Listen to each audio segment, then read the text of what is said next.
আর দুদিন পরে কালী পুজো। আর এই দীপাবলি উৎসবের আলোয় আলোকিত হোক সবার জীবন, ঘুচে যাক জীবনের সমস্ত অন্ধকার, জীবনে নতুন করে বয়ে যাক আলোর বন্যা। আর সেই আলোতে খিচুড়ির পাশের বাটিটি যে তরকারিটি আলোকিত করে রেখেছে বাঙালির একটি অতি জনপ্রিয় পদ, সেটি হলো লাবড়া। নমস্কার, কেমন আছেন সবাই? নিশ্চয়ই খুব ভালো আছেন। বাসন্তী রান্নাঘরে সবাইকে স্বাগত। আর আজকে আপনাদের সামনে তুলে ধরেছি পাঁচমিশালি সবজি দিয়ে দুর্দান্ত স্বাদে একদম বাঙালির জনপ্রিয় একটা লাবড়া রেসিপি। আর এটা একবার খেয়ে কিন্তু মন ভরবে না। এর আগের লাবড়া রেসিপিতে আপনারা প্রচুর ভালোবাসা দিয়েছেন, তার জন্য আমি যার পর নয় আনন্দিত এবং আপ্লুত। আজকের রেসিপিটাও দুর্দান্ত হতে চলেছে। আশা করি আপনাদের খুব ভালো লাগবে। আর ভালো লাগলে অবশ্যই প্রতিবারের ন্যায় আমার পাশে থাকবেন। তবে দেরি না করে চটপট দেখে নিই আজকে আমাদের লাবড়া তৈরি করতে কি কি লাগছে। প্রথমে নিয়ে নিলাম একটা বেগুন। আর বেগুনটা কিন্তু একদম কচি, দেখে বুঝতেই পারছেন। আর নিয়ে নিয়েছি এখানে কুমড়ো, নিয়েছি ঝিঙে, আর নিয়েছি কিছু পটল আছে। এবং পাঁচমিশালি লাবড়াতে একটু হলেও মূলো দিতে হয়। এখন যেহেতু মূলো উঠে গেছে আর একটাই মূলো ছিল ঘরে, ওই জন্যে একটা দিয়ে দিলাম মূলো, আর একটা আলু এবং কিছু দিয়েছি বরবটি। আর আজকের লাবড়াতে যেহেতু পুঁই শাক দেবো, ওই জন্য পুঁই শাক নিয়ে নিলাম।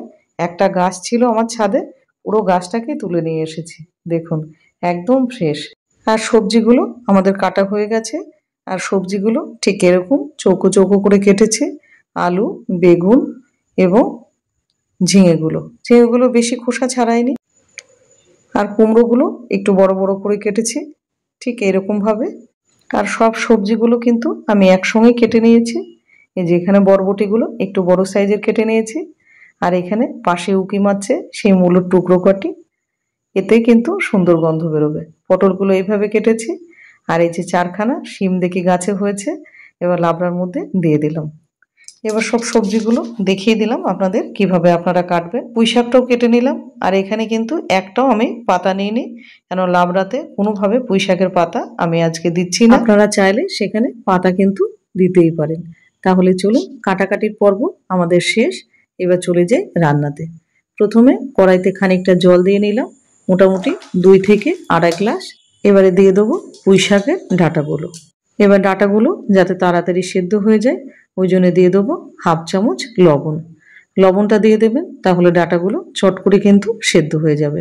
এবার এটা একটুখানি নাড়াচাড়া দিয়ে মোটামুটি 7 থেকে 8 মিনিটের জন্য এটা ঢাকা দিয়ে দেবো লো টু মিডিয়াম হিটে। 8 মিনিট পর ফিরে আসলাম। এবার দেখে নেব পুঁই শাকগুলো সেদ্ধ হয়েছে নাকি। আর এখানে আমি তেল কম লাগবে বলে আমি পুঁই শাকগুলো জলে সেদ্ধ করে নিয়েছি। আপনারা চাইলে তেলে কিন্তু ভেজেও নিতে পারেন। পুঁই শাকগুলো সেদ্ধ হয়ে গেছে না, এবার এগুলো ছাঁকনির সাহায্যে তুলে নেব। এবার রান্না শুরু করে দিই। কড়াইতে দিয়ে দেবো খানিকটা সর্ষের তেল। আর এই রান্নাটা পুরোটাই আমি সর্ষের তেলে রান্না করব, কারণ লাবড়া সবসময় সর্ষের তেলেই বেশি ভালো লাগে। এবার তেল ভালো করে গরম হলে দিয়ে দেবো 50 গ্রাম মতো বাদাম। এবার গ্যাসের ফ্লেম লো টু মিডিয়াম করে বাদামগুলো খুব ভালো করে ভেজে নেব। আর খেয়াল রাখতে হবে বাদামগুলো যেন কোনোভাবে পুড়ে না যায়। বাদামগুলো ভাজা হয়ে গেছে। এবার একটা থালার মধ্যে বাদামগুলো তুলে নেব। বাদামগুলো তোলা হয়ে গেছে। এবার এই তেলের মধ্যে দিয়ে দেবো বেগুনটা। প্রথমে বেগুনটা ভাজবো, আর গ্যাসের ফ্লেম লো টু মিডিয়ামই আছে। এবার বেগুনগুলো বেশ লাল লাল করে ভেজে নেব। বেগুনগুলো ভাজা হয়ে গেছে। এবার বেগুনগুলোকে তুলে নেব। আমরা আর কিছু ভাজবো না। এবার এই তেলের মধ্যে দিয়ে দেবো ফোড়ন। তার জন্য 1 চামচ 5 ফোড়ন, 2টো শুকনো লঙ্কা এবং 3টে তেজপাতা দেওয়ার পরে এবার এটাকে ভালো করে ভেজে নেব যতক্ষণ না সুন্দর একটা গন্ধ বেরোচ্ছে। এবারে দিয়ে দেবো বাকি সবজিগুলো। এবার সবজিগুলো দিয়ে দিলাম। দেওয়ার পরে এটা খানিকক্ষণ এবার ভাজতে থাকবো। গ্যাসের ফ্লেম লো টু মিডিয়াম রেখেছি। এবার কিছুক্ষণ ভাজার পরে এটা মোটামুটি 8 থেকে 10 মিনিটের জন্য এটা ঢাকা দিয়ে দেবো। এবারে বানিয়ে নেব এমন একটা মশলা, এই মশলার ব্যবহারে লাবড়ার স্বাদ দ্বিগুণ হয়ে যাবে।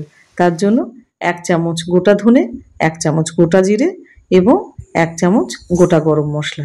এবার লো টু মিডিয়াম ফ্লেমে মশলাটাকে ভালো করে ভাজবো যতক্ষণ না সুন্দর গন্ধ বেরোচ্ছে এবং কোনোভাবে মশলাটা পুড়ে না যায় সেদিকেও খেয়াল রাখতে হবে। মশলাটা ভাজা হয়ে গেছে, এবার মশলাটা ঠান্ডা করে এটাকে গুঁড়ো করে নেব। আর এই মশলার সাথে দোসর হিসাবে জুড়ি বেঁধেছে কিন্তু দুটো তেজপাতা। এই তেজপাতা দুটো ভালো করে ভেজে নেব। আর ভাজা মশলা এবং ভাজা তেজপাতা একসঙ্গে কিন্তু গুঁড়ো করে নিতে হবে।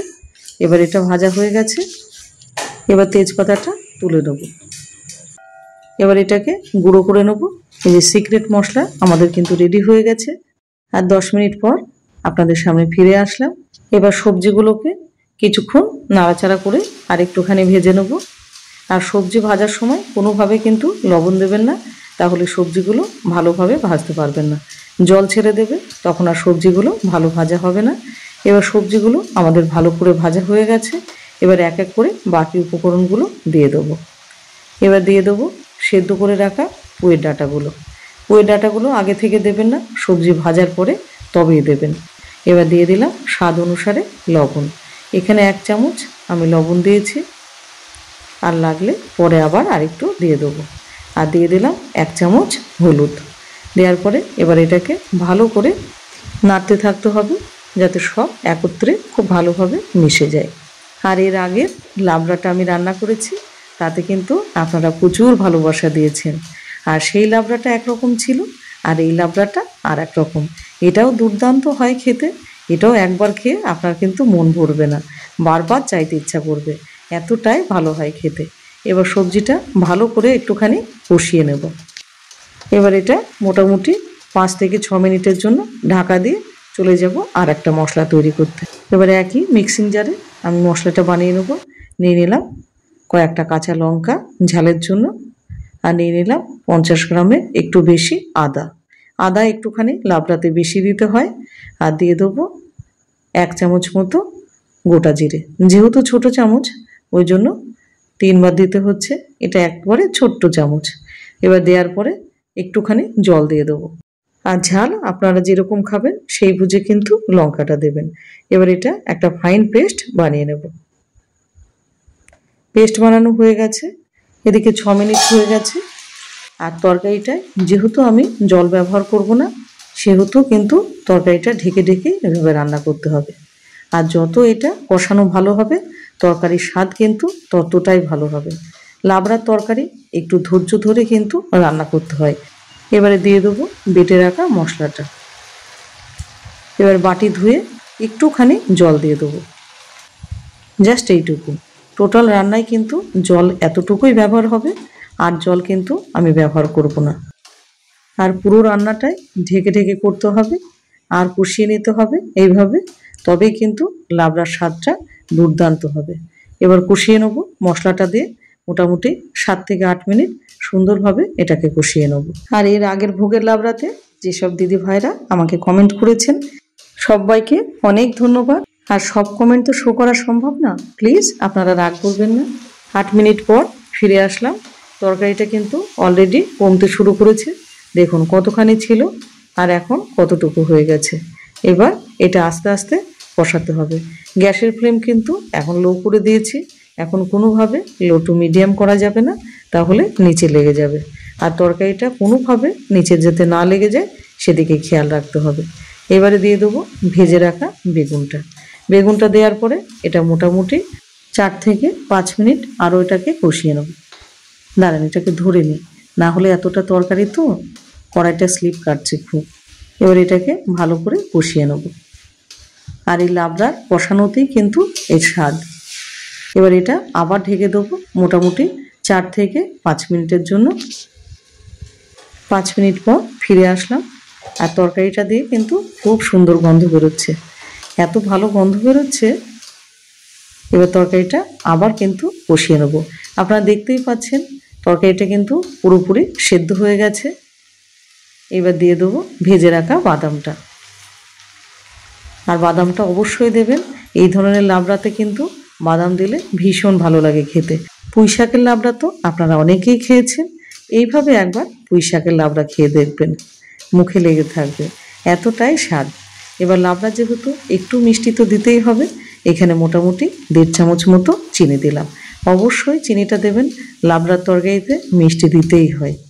এবার চিনিটা দেওয়ার পরে এটা মোটামুটি আরও কিছুক্ষণ এটাকে নাড়াচাড়া করে নেব।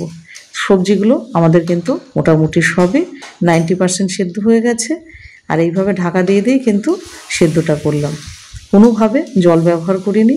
কেন জল ব্যবহার করলে সেটা লাবড়া হবে না, সেটা কিন্তু ঘ্যাট হয়ে যাবে। ঘ্যাট এবং লাবড়া দুটো এক করে ফেললে হবে না, দুটো দুই রকম। এবার দেখুন কত সুন্দরভাবে সবজিগুলো সব একে অপরের সাথে মিশে কিন্তু একাকার।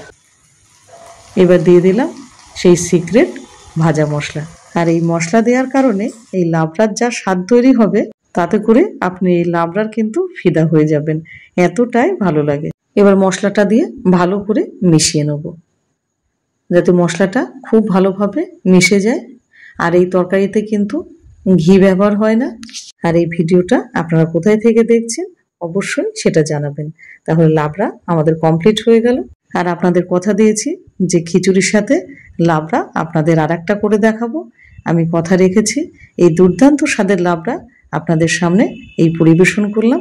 ভিডিওটা যদি ভালো লেগে থাকে তাহলে অবশ্যই চ্যানেলটাকে সাবস্ক্রাইব করে আর এত সুন্দর একটা লাবড়া শেয়ার করতে ভুলবেন না। প্রচুর পরিমাণে শেয়ার করে স্বাদের ভাগীদার হন, আর সাথে একটা লাইক এবং সুন্দর করে একটা কমেন্ট করে যান, কারণ আপনাদের এইটুকু সহযোগিতা আমার পথ চলার কিন্তু পাথেয়। আর এই লাবড়ার সাথে পরিবেশন করে দিন দুর্দান্ত স্বাদের নিরামিষ খিচুড়ি কিংবা ভোগের খিচুড়ি, যেটা আমার চ্যানেলে পেয়ে যাবেন।